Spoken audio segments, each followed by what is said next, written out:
नमस्कार प्रेक्षकांनो, मालिकेच्या आजच्या भागामध्ये आपल्याला पाहायला मिळणार आहे की आता फायनली रविराज आणि प्रतिमा हे दोघंही म्हणत आहेत की सायली तूच आमची मुलगी आहे. प्रियाला तर तोंडावर सांगितलेलं आहे की तू आमची मुलगी नाहीये आणि प्रियाची मात्र वाट लागलेली आहे, कारण प्रियाला असं वाटत असतं की काहीही झालं तरीही आपल्याला ही सुभेदारांची प्रॉपर्टी घेता आली पाहिजे, या सुभेदारांच्या प्रॉपर्टीवरती हक्क गाजवायचा आहे, एवढंच तिचं चाललेलं आहे. आणि हे सगळं जे काही ती करत आहे ती फक्त आणि फक्त पैशासाठी ते सगळं ती करत असते, हे समोर येणार आहे. त्याचबरोबर प्रियाला आता तिच्या कर्माची शिक्षा मिळाली पाहिजे, त्यासाठी सगळ्यांचे प्रयत्न चाललेले असतात.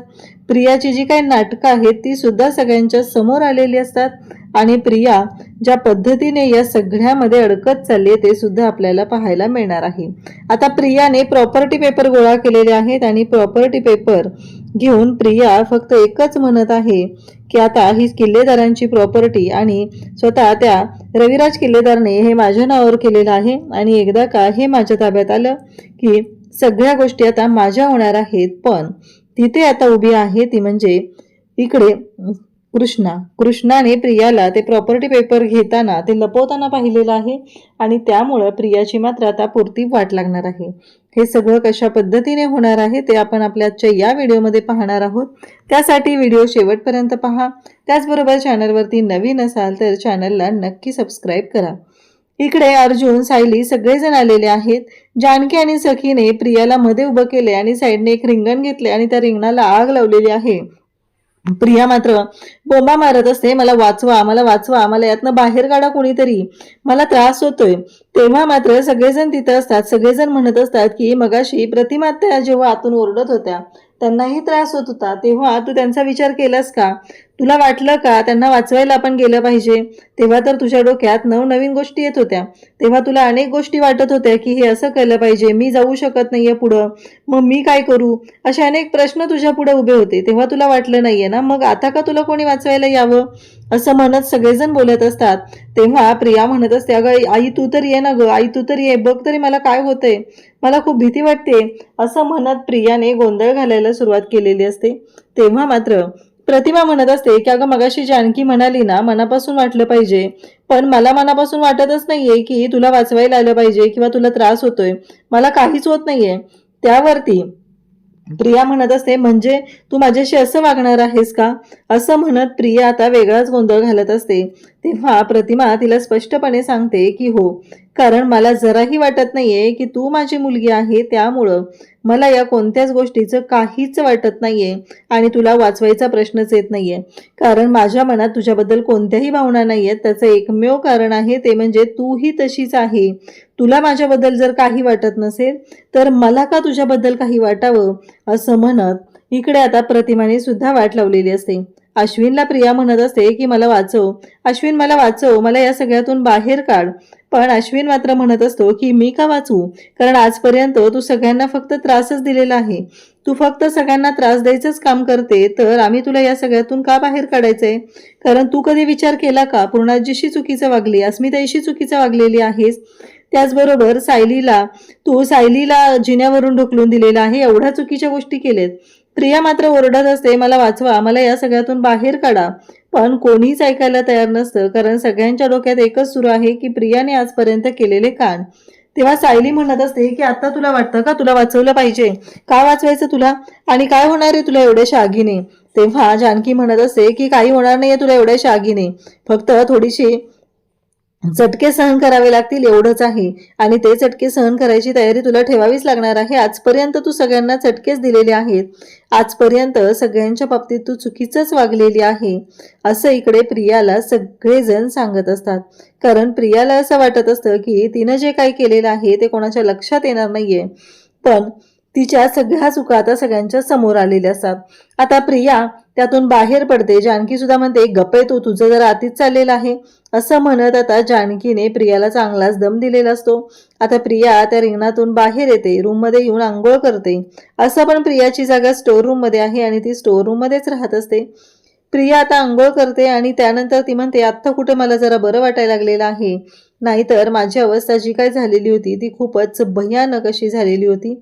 आणि मग तिच्या डोक्यात विचार चालू झालेले असतात की चला आता एवढं सगळं सहन करते, पण ही सायली नक्की काय काय गोंधळ घालून ठेवणार आहे ना काय माहिती. तेवढ्यातच रविराज आरडाओरडा करत आलेले असतात. सगळेजण विचार करत असतात की काय झालं.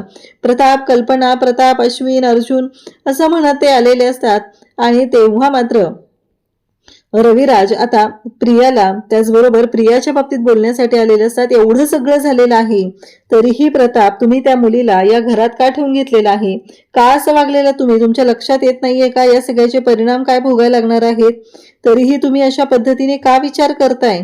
जरा विचार करा ती मुलगी कोणत्या थराला जाऊ शकते आणि काय होऊ शकतं, या सगळ्या गोष्टींचा विचार केला पाहिजे असं म्हणत आता सगळेजण तिथं आहेत आणि सगळेजण याच गोष्टी बोलत असतात. तेव्हा मात्र प्रियाची एक वेगळीच नाटकं सुरू आहेत. प्रियाला असं वाटत असतं की काहीही झालं तरीही आता या सगळ्यातून मला माझे बाबा बाहेर काढतील. पण इकडे रविराजांनी स्पष्टपणे सांगितलेलं आहे. प्रतिमा बोलत असते तर रविराज प्रतिमावरती चिडतात आणि म्हणतात हे सगळं तुझ्यामुळे झालेलं आहे, या सगळ्याला तू जबाबदार आहे. प्रत्येक वेळेस तिच्या चुका तू पाठीशी घालत राहिलेली आहे आणि म्हणूनच आज हा दिवस आपल्याला बघायला लागतोय असं म्हणत रविराजांनी इकडे प्रतिमाला बोलायला सुरुवात केलेली असते. तेव्हा सायली, कुसुम, सुमन तिथं बोलते. ती म्हणते अहो भाऊजी असं नका बोलू तुम्ही, वहिनींना सुद्धा या गोष्टीचा खूप त्रास होतोय. कारण वहिनींना माहिती आहे की हे सगळं जे काही करणारी आहे ती कोण आहे आणि त्यांचं स्वतःचं कन्फ्युजन असतं. त्यांना कळत नाहीये की या सगळ्या गोष्टींमुळे काय होणार आहे. इकडे प्रिया तिथं धावत येते. बाबा बरं झालं तुम्ही आलात, प्लीज बाबा ऐका ना, ह्या सगळ्यांना खोटं वाटतंय, मी असं काहीच केलेलं नाहीये, हे सगळं खोटं आहे. रविराज म्हणत असतात पूर्णाजीला तू चुकीच्या पद्धतीने काढा पाजलेला आहे, पूर्णाजीला त्रास देण्याचा प्रयत्न केलेला आहे आणि आता तू सांगत आहे की हे सगळं खोटं आहे. कसा विश्वास ठेवणार आहे तुझ्यावर आणि कोण विश्वास ठेवणार आहे तुझ्यावर आणि का ठेवावा तुझ्यावरती विश्वास. कारण तू कधी खरं बोललेस ते सांग. आजपर्यंत तू फक्त आणि फक्त खोटंच बोलत आलेली आहे असं म्हणत रविराज चिडलेले असतात. रविराज म्हणत असतात की बाद झालं, यांनी सगळ्यांनी जो निर्णय घ्यायचा तो घेऊ दे, पण माझा निर्णय फायनल आहे. आत्ताच्या आता मला सांग प्रताप, तू ह्या मुलीला घराच्या बाहेर का काढत नाहीये, का तुझ्या लक्षात येत नाहीये प्रताप. एवढं सगळं झालेलं आहे, ही मुलगी कोणत्याही थराला जाऊ शकते, काहीही करू शकते, तरीही तुम्ही तिला घरात का ठेवून घेताय असं इकडे रविराज बोलत असतात. आणि तेव्हा मात्र रविराजांनी आता स्पष्टपणे सांगितलेलं असतं.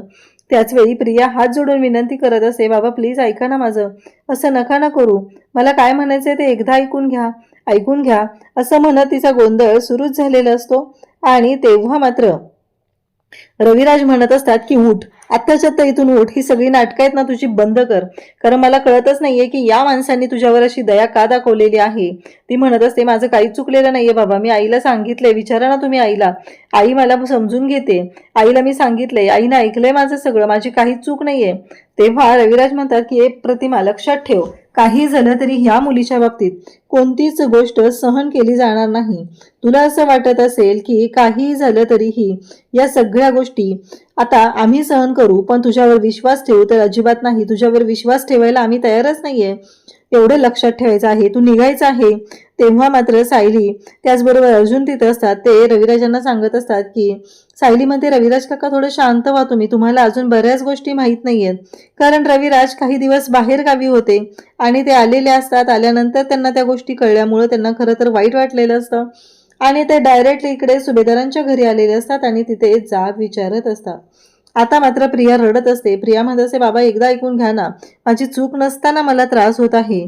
आता मात्र प्रताप, कल्पना सगळे म्हणत असतात की एक गोष्ट लक्षात ठेव, तुझी जागा या घरात नाहीयेच असं म्हणत बोलायला सुरुवात करतात. सायली आणि अर्जुन, रविराज आणि त्याचबरोबर प्रतिमा या दोघांना घेऊन गेस्ट रूम मध्ये जातात आणि रविराजला म्हणत असतात की रविराज तुम्ही थांबा, आज जेवण केल्याशिवाय जायचं नाही. तेव्हा रविराज म्हणत असतात की माझ्या मुलीने इतकं कांड केलेलं आहे आणि मी कुठल्या तोंडाने इथं राहणार आहे आणि या घरामध्ये जेवणाचा विचार करणार आहे, नाही नाही ते शक्यच नाही असं रविराज सांगत असतात. तेव्हा सगळेजण रविराजांना म्हणतात की नाही, कसं आहे त्या मुलीमुळे नातं तोडावं एवढं त्या मुलीबद्दल आपल्या कोणाच्याच मनात काही नाहीये, त्याच्यामुळं तिच्याबद्दल विचार करूच नकोस तू. काही झालं तरीही आपल्याला माहिती आहे आपण काय आहोत. आता सायली आणि अर्जुन रविराजांकडे येतात, रविराजांना समजवत असतात, रविराजांना सांगत असतात की प्लीज ऐकून घ्या एकदा, कारण तिला या घरात ठेवण्याचा काय आमचा उद्देश आहे, कारण तिला प्रत्येक कर्माची शिक्षा तिला मिळाली पाहिजे. कारण आजपर्यंत तिनं जे जे जे काही कांड केलेलं आहे ते प्रत्येक कांड आता समोर आलं पाहिजे आणि त्याची शिक्षा तिला मिळाली पाहिजे, एवढाच उद्देश आहे असं सांगितलं जात असतं. मग इकडे रविराज प्रतिमावरती ओरडत असतात तेव्हा सायली म्हणते की रविराज काका एकदा ऐका तुम्ही, याच्यामध्ये प्रतिमा त्यांची काहीच चूक नाहीये, त्यांनी काहीच चुकीचं केलेलं नाहीये, उलट त्यांनाच या सगळ्या गोष्टींमुळे त्रास होत आहे. म्हणून तर गेली काही दिवस प्रतिमा आत्या या सगळ्या गोष्टींमधून मार्ग काढण्याचा प्रयत्न करत होत्या. म्हणून त्यांनी तन्वीला घरी जेवायला बोलवलेलं होतं आणि त्यावेळी सुद्धा तन्वीने गोंधळ घालून ठेवलेला आहे. तिला असं वाटत होतं की या सगळ्या गोष्टींमुळं ती जे काय करते ते योग्य आहे आणि तिचं सगळं ऐकलं जाईल, पण तसं नाहीये. कारण तन्वीने जो काही राडा घातलेला होता, ज्या काही गोष्टी केलेल्या आहेत त्या इतक्या भयानक आहेत की त्याला कोणीही कधीच माफ करू शकत नाही, एवढं लक्षात ठेवा. अशा पद्धतीने इकडे रविराजांना सांगितलं जातं. त्याचबरोबर इकडे ज्या काही घडलेल्या घटना आहेत त्या सगळ्या घटना सांगितल्या जात असतात आणि त्याचबरोबर हे सगळं जे काय आहे ते बोलणं सुरू झालेलं असतं. आणि मग प्रतिमा त्यांनी बोलवलेलं होतं, जेवण बनवलेलं होतं, तेव्हा ती म्हणते की असलं काही जेवण बनवलंय, तू मला जेवायला बोलवलं होतंस ना. आणि याच्यामध्ये कुठं असं स्पष्ट दिसतंय की या जेवणामुळे तू आनंदाने माझ्यासाठी केलेलं आहे, हे तू माझ्यासाठी केलेलंच नाहीये, तुझ्या डोक्यात वेगळंच काहीतरी सुरू आहे असं इकडे ते सांगत असतात. तेव्हा मात्र इकडे सगळेजण तिथं आहेत आणि सायली रविराजांना समजवत असते. प्रतिमात्यांच्या मनात सुद्धा या सगळ्या शंका होत्या आणि म्हणून तर प्रतिमात्यांनी या सगळ्या गोष्टीतून मार्ग काढत जे काही करायचं आहे त्या बाबतीत विचार केलेला होता असं सांगितलं जातं. इकडे सगळे आता जेवायला बसलेले असतात आणि मग सगळेजण म्हणत असतात की रविराज जेवायला येतील का, नक्की काय होईल, त्यांच्या डोक्यात काय सुरू आहे, अशा सगळ्या गोष्टींचे विचार चाललेले असतात. आणि आता मात्र रविराजांच्या बाबतीत काय करायचं हा मोठा प्रश्न उभा राहिलेला आहे. सायली त्यांची समजूत घालू शकेल का, हा विचार त्यांच्या सगळ्यांच्या डोक्यात चाललेला असतो. आणि त्याचबरोबर हा जेव्हा विचार चालू झालेला आहे तेव्हा मात्र आता इकडे अश्विन सगळेजण तिथं आहेत आणि सगळ्यांच्या डोक्यात एकच येतं की हो, रविराज नक्की येतील आणि सायली त्यांना नक्की घेऊन येईल, हाच विचार सुरू झालेला असतो. आता मात्र सगळेजण बसलेले आहेत. अस्मिता म्हणत असते की खरंच आज खास जेवणाचा बेत केलेला आहे आणि नक्कीच आता रविराज काका आले की आपण सगळेजण जेवायला बसूया असं सायली त्याचबरोबर अस्मिता बोलत असते. तेवढ्यातच सायली आता रविराजांना घेऊन येते. सगळेजण पाहत असतात म्हणजे फायनली सायलीने रविराजांची समजूत घातलेली असते. रविराजांनी स्पष्ट सांगितलेलं असतं की आमची एकुलती एक मुलगी आहे आणि ती म्हणजे फक्त तू आहेस, एवढं लक्षात ठेव, असं सुद्धा रविराजांनी सायलीला सांगितलेलं आहे. सायली म्हणत असते की आपण बघूया, लवकरच कळेल नक्की काय आहे. कारण सायलीच्या बाबतीत प्रतिमा म्हणत असते मगाशी कल्पनाला थोडा चटका लागला तर सायलीने अख्खं डोक्यावर घर घेतलं, पण इथे तन्वीला मात्र काहीच वाटलं नाहीये. मी त्या आगीमध्ये होरपळते हे तिला कळलेलं होतं तरी सुद्धा तिने काहीही करू शकलेली नाही, असं इकडे प्रतिमाने सांगितलेलं असतं. सगळेजण जेवायला बसलेले असतात. सगळेजण अस्मिताची टिंगल उडवत असतात. अस्मिता म्हणत असते की चला चला लवकर चला, मला ना खरंच खूप भूक लागलेली आहे. आणि मग मात्र सगळेजण तिथं आहेत आणि सगळ्यांच्या डोक्यात एकच विचार आहे आणि तो म्हणजे की अस्मिताई काय नक्की. अर्जुन म्हणतो अस्मिताई मला काय म्हणायचंय, आमच्या भाज्याचं पोट भरलं ना आधी, मगच तू इथं आलीस ना जेवायला, नाहीतर त्याला उपाशी ठेवशील ना, म्हणून तुझा काही भरोसा नाहीये, आधी तुला तुझ्या पोटाचं पडलेलं असेल, असं म्हणत तो चिडवत असतो. तेव्हा अस्मिता म्हणते हो, तुम्ही दोघं चिडवायचीच कामं करा. त्यावेळेस अश्विन पण म्हणत असतो कसं आहे माहिती आहे का, असं कधी तर झालं तर बाळाला आणि अस्मिताईला एकाच वेळी भूक लागली तर. अस्मिताई म्हणेल मम्मा घे बरं ह्याला, मला खाऊ दे, आणि असं म्हणत बाळाला ती खाली ठेवणार. तेव्हा चैतन्य म्हणत असतो की काय रे हे तुम्ही सगळेजण, अस्मिताई असं कधीच वागू शकत नाही, एवढं लक्षात ठेवा. तुम्हाला वाटतंय तसं काहीच नाहीये, कारण तुम्ही चुकीचा अर्थ करताय, असं चैतन्य अस्मिताची बाजू घेऊन बोलत असतो. तेव्हा मात्र अस्मिताच्या चेहऱ्यावर जे स्माईल असतं ते खरंच खूप छान असतं.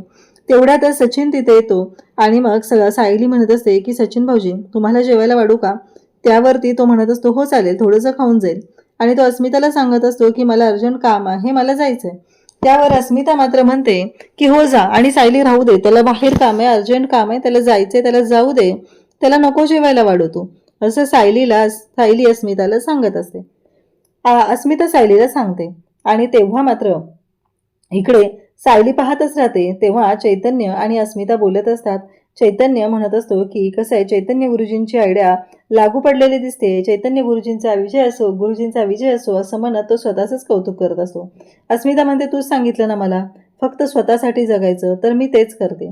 फक्त स्वतःसाठी जगते, कारण मला माहिती होतं की त्याचं काय काम आहे आणि तो कुठं जाणार आहे. कारण मगाशीच फोन जेव्हा मी त्याला केलेला होता तेव्हा त्याचं फोनवरचं बोलणं ऐकलं आणि तेव्हाच मला कळलं की तो आज साक्षीच्या सोबत होता, कारण पाठीमागून मला साक्षीचा आवाज आलेला होता, असं अस्मिता सांगते. आता अर्जुन आणि सायली दोघंही निघालेले असतात, कारण इन्स्पेक्टर सावंतांचा फोन आलेला असतो आणि संतोषच्या बायकोबद्दल पत्ता मिळालेला असतो.